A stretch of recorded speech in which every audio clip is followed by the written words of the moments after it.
Thank you so much for that kind introduction, Joy. Lovely to be here on beautiful Wurundjeri country, and I would like to pay my respects to elders past and present.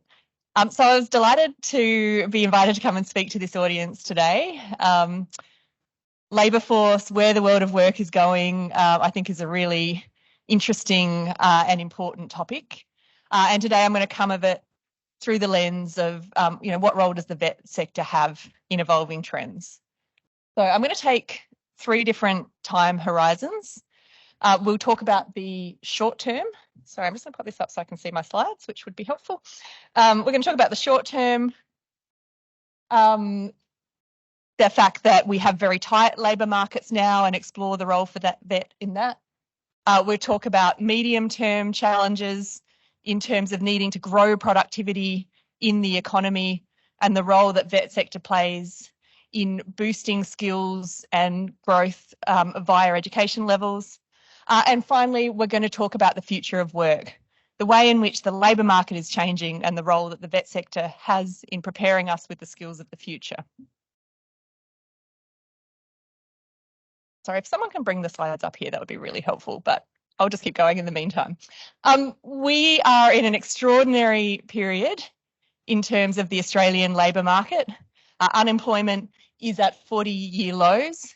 And what that means is we have more than 1 million people in work now than we saw in the pre-COVID world. Why that matters is the people that are otherwise at the fringes of the labour market, young people, the people coming through your courses, people with a disability, people with lower levels of education, those are the ones that tend to benefit when unemployment is low. It also comes at a period of record high participation. So we now have more Australians in work or actively looking for work than at any other point in this nation's history. The flip side of that, of course, and we've heard a lot about challenges and skill shortages, we saw very, very high vacancy levels coming down somewhat now, but still well above where they were in the pre-COVID world.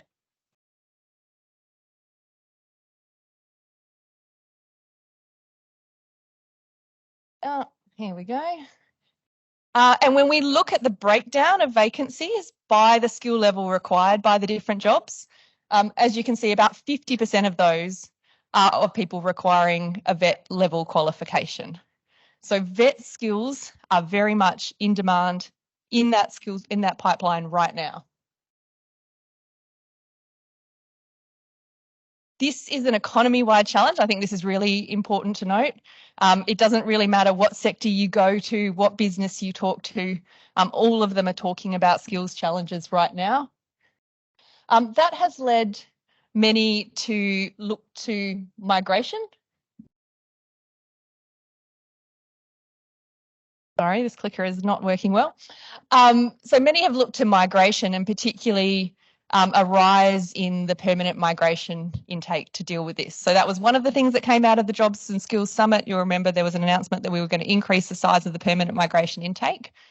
That is not great for dealing with economy-wide skill shortages for a couple of reasons. First of all, permanent migrants, most of them actually already tend to be here. They come via temporary pathways, which means that you're not expanding the labour force by a huge amount.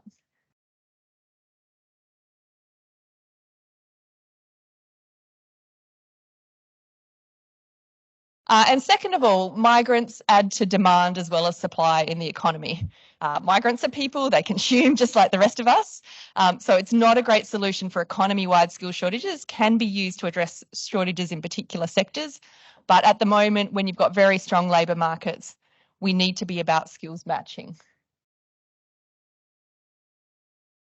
And that is why I think there has been so much focus on the role of vet in this period.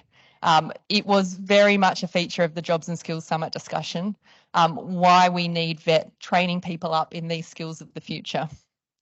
And coming out of that, as everyone in this room would know, announcements around expansion of fee-free TAFE places to a whole lot of skills in demand areas, discussion of the role of micro-credentials and the way in which we can better target those to skills in need. So that was a big package and a big emphasis on VET coming out of that, and I think more generally in the Labor government.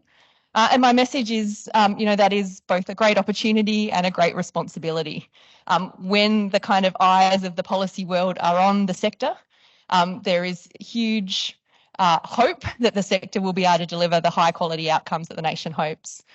There is some scepticism out there. I think it's fair to say there were people that were critical of those decisions, but the sector, of course, can respond by training people in the high quality way that we know you can.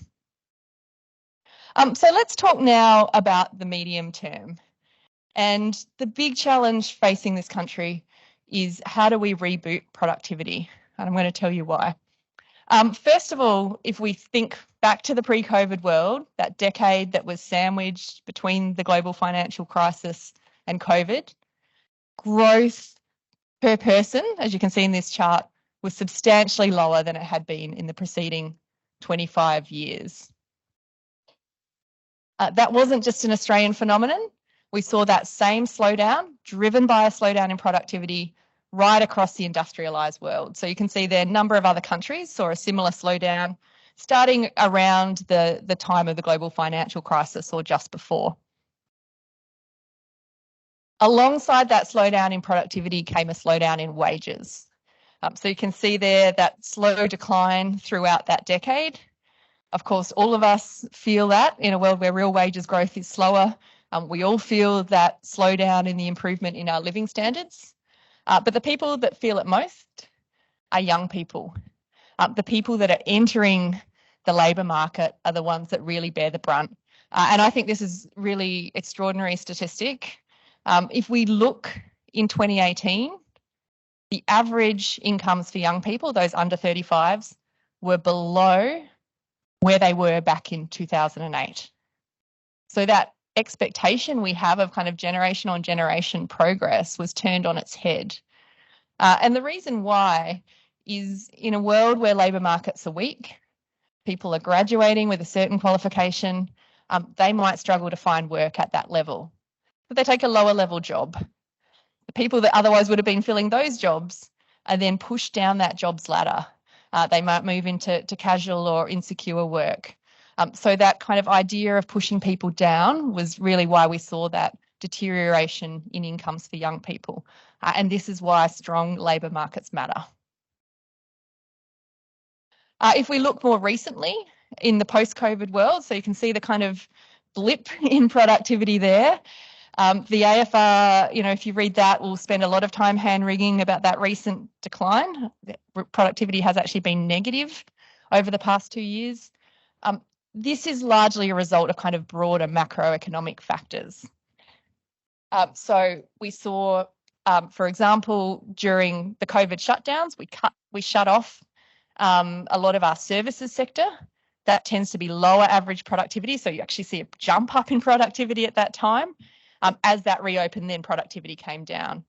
Ditto, as we have a very strong labour market, even though that's a great thing for the economy and for individuals, it does bring down those productivity statistics because the workers at the margin, on average, tend to be lower productivity. So it's all a complicated way of saying I'm less worried by that kind of short-term dynamic, but we should be worried about that longer-term trend. And that is really where the role of the vet sector comes in. Over time, education and skill levels in the population add to the productivity of the workforce. So this is a decomposition, looking at productivity growth over time. The green wedge there is about so-called labour quality. What that shows us is the way in which improvements in skills have added to that productivity across the economy. So this has got a couple of implications. One, let's step outside vet for a moment and go to high school education levels. Many of you will be aware of this or have seen it in your day-to-day work, but what we're actually seeing is standards in terms of basic skill levels. Education, literacy and numeracy has been going backwards over time. So if we take your average Year 9 student, just in the pre-COVID world back in 2018, They are about 9 months behind in reading and about a year behind in learning in maths compared to where a student of that same age would have been back at the turn of the century. So we're actually seeing those basic education standards decline over time. The other really important feature is that we are seeing an increase in the disparity in outcomes through the school system. So if we look at the average difference in results between people whose parents have a bachelor degree or above versus the students whose parents didn't finish high school, what you can see is there is a gap in performance in both reading and maths that widens as they progress through school. And so by the time you get to year 9 again, we see that in numeracy, that year 9 student is on average 4 years and 2 months behind where the student is if their parents have a bachelor degree or above. In reading, it's in maths, it's 5 years and 1 month behind. So these are extraordinary gaps.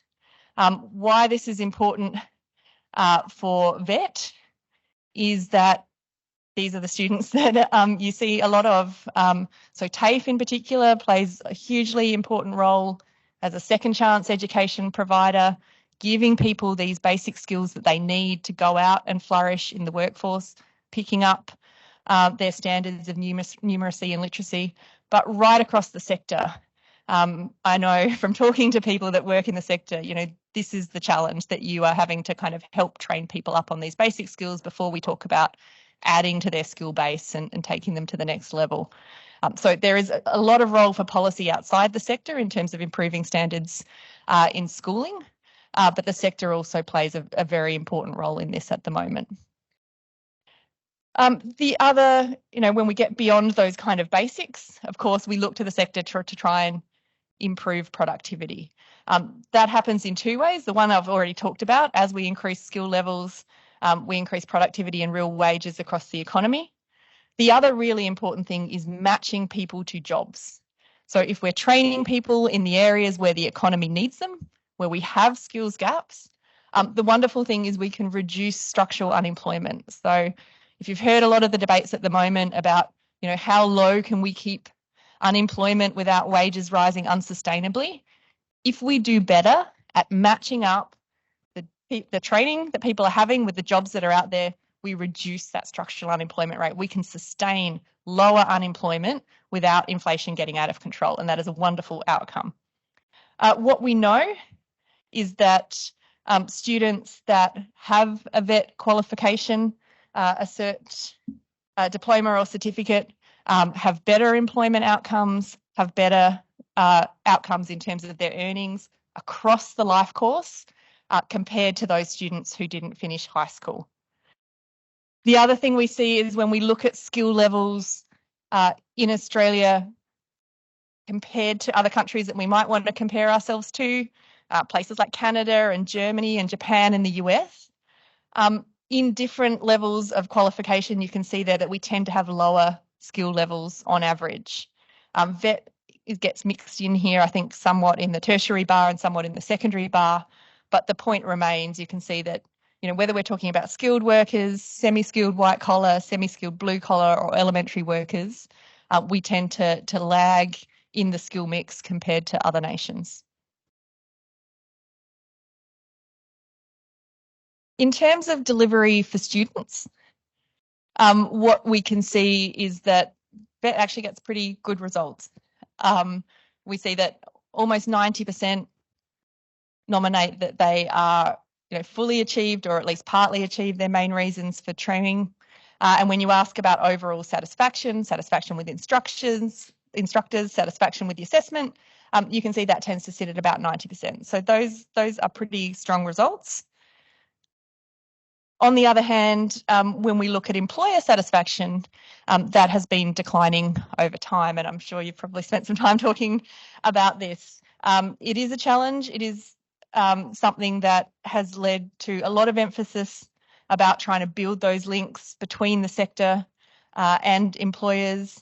That is happening through the move to Jobs and Skills Australia, and I know Peter Dawkins was presenting yesterday. I know there's some people here from the Jobs and Skills Councils, and various providers, of course, also have their own links in with industry. But this is becoming increasingly important in the world that we're in, that we have those feedback links between industry and the vet sector. Finally, let's come to the future of work. And to talk about the future, I like to start by talking about the past, because I think it is a reminder that the Australian labour market evolves. It changes over time. So some of the sort of big historical trends we've seen, we used to have a very high share of our jobs in sectors like agriculture and manufacturing. As we can see, as a share of jobs, that has declined over time. It has not been associated with mass unemployment, of course. We've seen jobs growth in other areas, and particularly the services sector. 8 out of 10 Australians are now employed in services jobs, and so many coming through your pathways will be going into services roles. This trend isn't going away. If we look at Jobs and Skills Australia projections over the next 5 years, again, the big growth is in services. Health and care, professional services, education, hospitality. These are the areas where they are seeing the biggest jobs growth over the next 5 years. 9 out of 10 of those areas, or those new jobs, I should say, will require a post-school education. Just over 50% higher education, but about 25% will require a vet qualification, another 10% or so an apprenticeship. So, you know, this is really important for the jobs of the future, that we get people both progressing from high school at a competent standard and then going on into some form of post-school education. Often when we talk about the future of work, people will say, you know, aren't we all going to lose our jobs anyway? Are the robots coming? You might have seen a lot of the hand wringing about AI recently. This is a debate we have been having for 100 years. But what we have seen, you know, maybe I'm wrong and this time is different, but what we have seen with each previous wave of innovation is that the forces of job creation have been stronger than the forces of job destruction. What we want to do is get in front of that wave.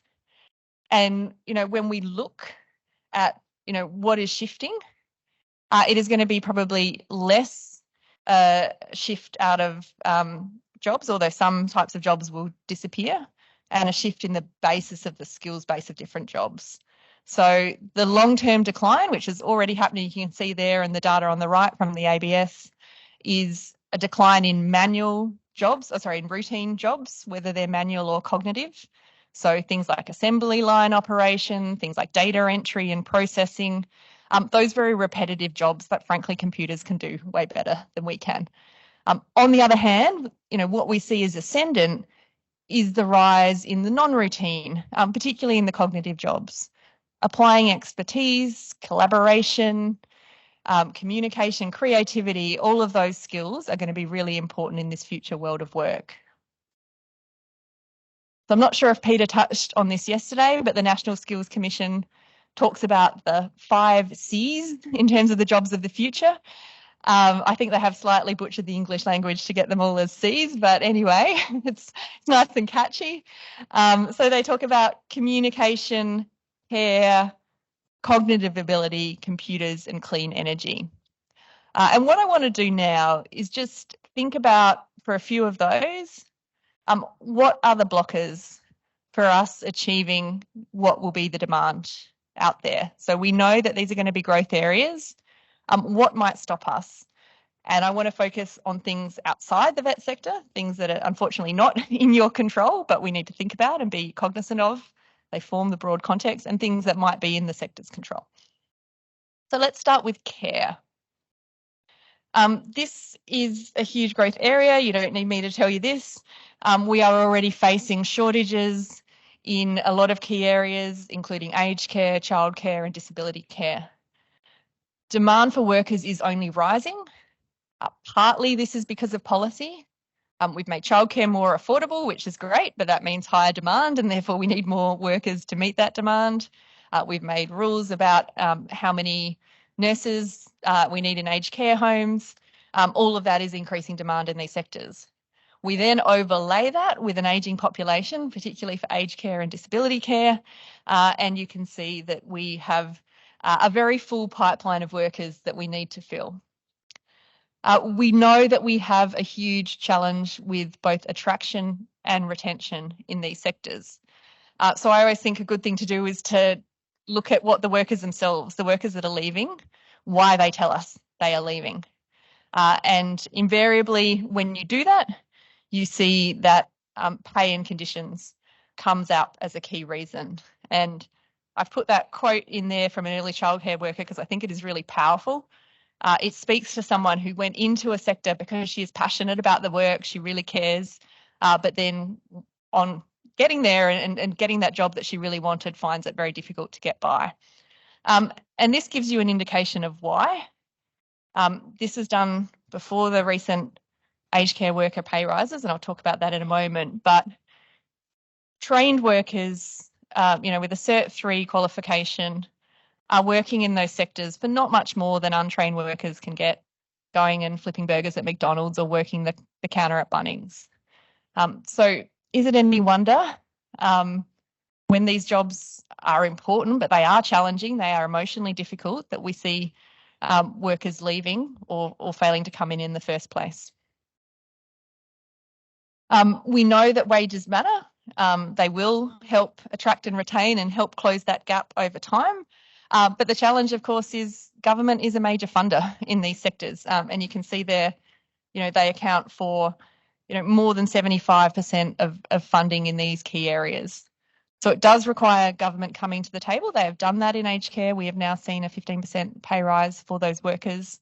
Childcare workers are looking at using the new collective bargaining requirements, but again, they're more likely to get that pay rise if government engages.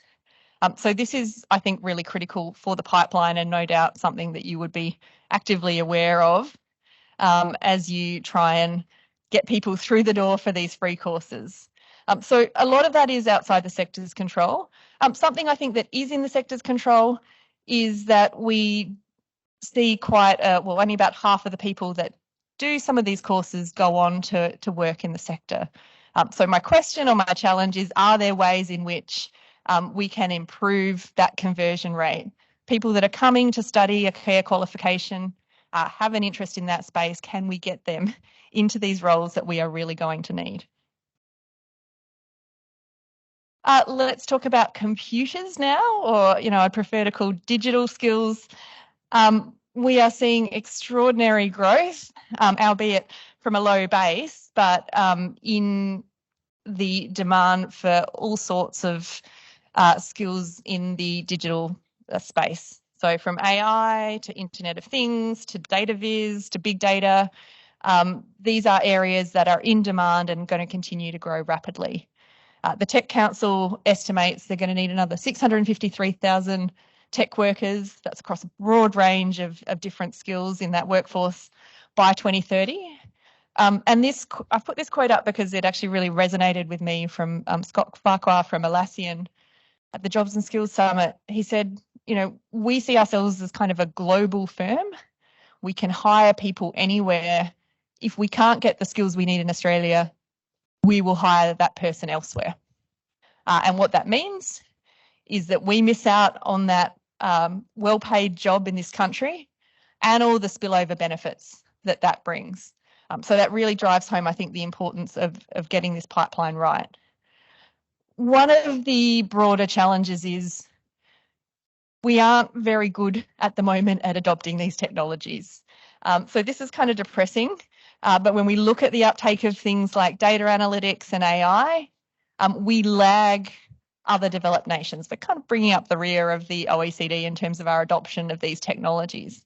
And a key reason for this is we actually lack the management confidence. So we are behind the best practice management frontier. So you can see that the United States in dark blue, Australia sitting to the left of that in light blue. And the area where we particularly fall down is in terms of digital. So Australian managers report being less confident in identifying the technologies that would make a difference to their business. They're also way less confident than some of their international counterparts in their capacity to deliver major technological transformation. So this matters to our capacity as a nation to be able to actually build these jobs and industries into the future. So that's the broad context. A couple of things for the sector. One is we are not tapping into half the population at the moment. Tech workforce is only about 29% women. That is changing, but ever so slowly. It's growing by about 1 percentage point a year. You know, if we are going to meet this demand and this pipeline, we need to be appealing more broadly. So are there things we can do to try and attract more women into this space?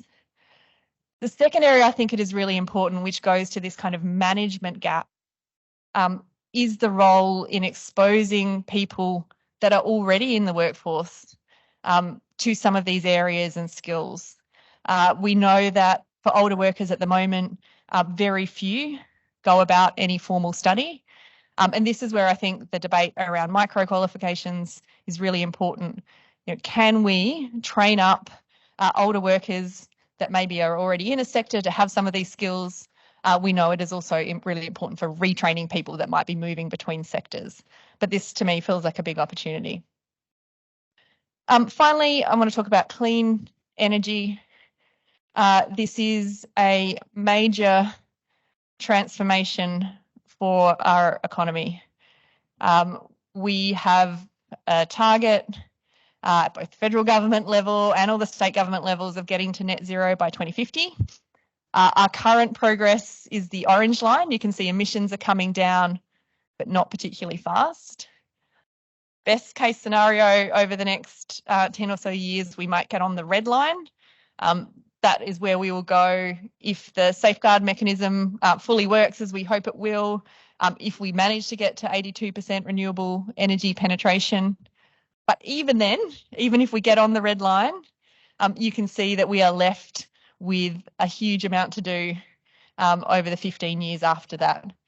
So we are, needing to transform our economy right across the board in ways I think we haven't fully yet grappled with the pace of that change. My colleague Tony Wood, who I put up a quote from there, calls it an industrial revolution with a deadline. That is the world that we are in. I like this chart because it really brings home, I think, not just the scale of the challenge, but the scope of the challenge. We are seeing emissions come down in electricity right now as we increase renewable penetration in the grid, but we haven't yet shifted the dial in terms of industrial emissions, in terms of transport emissions, in terms of agricultural emissions, in terms of waste emissions. We don't get to net zero without bending each and every one of those curves. So that is what we are going to have to do, and we need to start moving much more quickly than we have been. The challenge with that, I'm just going to focus on the electricity network here for a moment, is the huge amount of infrastructure that is going to be needed to build out that renewable energy, to connect it into the grid. We're going to see a huge ramp up in demand for labour, a huge ramp up in demand for materials, and that is coming against what is already a really full pipeline. So these are numbers from Infrastructure Australia. This is just over the next 4 years. This includes transport infrastructure. But what has been already a pipeline running hot, every single state government, been looking at all their budget papers, is projecting an increase in infrastructure spend over the 4 years. With that, we see an increase in demand for labour, an increase in demand for materials. When we layer on top of that what we're going to have to do in terms of the grid, you can see the scale of the challenge right there. This is not going to be dealt with by migration, primarily because these workers are actually in demand all over the world. So this is an estimate of the global growth in demand for workers in the electricity sector. You can see there in blue, more than 10 million new jobs needed across the world over the next 10 years. So feeding people through that are going to be able to move into these roles is absolutely critical. To be a little bit more optimistic now, I want to talk about some of the potential growth and benefits in the transition. We know that in any economic transition, you risk leaving workers and communities behind, and hopefully we have learnt the lessons of the past, that we need to be finding ways to help smooth the transition for those communities. One piece of really good news here, I think, is those areas of the country that are really exposed to sort of carbon jobs or carbon as part of their economy. So things like mining towns, things like towns that are very reliant on big, heavy industry, are also areas where they have really great renewable resources. So good wind, good solar, or both. And in a new world where we are manufacturing using green energy, things like hydrogen rather than coal-fired power, it creates opportunities to move up the value chain in Australia. And the reason is it's just much more expensive to export hydrogen than it is to export coal. So we turn some of the normal economics of manufacturing on its head. And that is why you see a lot of enthusiasm in state governments about the opportunities in areas like green steel. If we can get this technology working at scale, potentially we can build very sizable industries in those areas that might otherwise be turning down. The other area of huge opportunity, and I'm sure you've all been thinking about this, is in terms of rare earths and critical minerals. These are the things that are going to be needed to build the EV batteries, to build the wind turbines, to build the solar panels, that we're going to need to do this at scale, again, all over the globe. That is why all the projections are huge growth in the market value of these sectors. We are pretty lucky here. We have a fairly sizable percentage of the known reserves for several of these key minerals, including lithium, nickel, and cobalt. So there are many opportunities if Australia can tap into this. It requires lots of different parts of government working together to make this happen. I wanted to put this chart up because it shows at the moment, when we look at where government is putting its investment in the transition, lots into research and development. I think that makes sense. Quite a lot into things like manufacturing, which is generating some controversy at the moment. Not much at the moment in terms of training and skills. And given the kind of labour piece of all of this, that seems to me to be a gap. So to wrap up, we need the vet sector to help us meet a lot of the challenges we face in the short and the long term, whether it's skills shortages, whether it's productivity, whether it's building the workforce that we need for the jobs and industries of the future.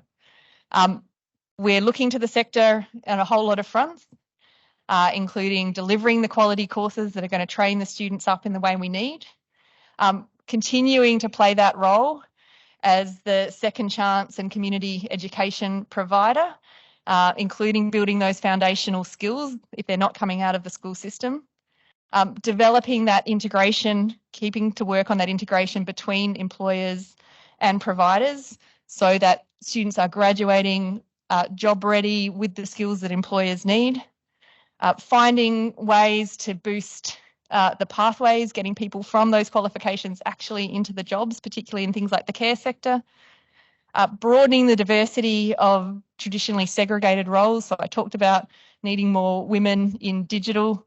It would be great to see more men going into care jobs. And finally, playing that enhanced role in lifelong learning, helping people that are already in the workforce adapt for the way in which the world of work is changing and retraining those who are moving sectors into new work. So not an easy list, a lot of asks there, but I think this is critically important to get right. And I think if we do, we have a very bright future indeed. Thank you very much.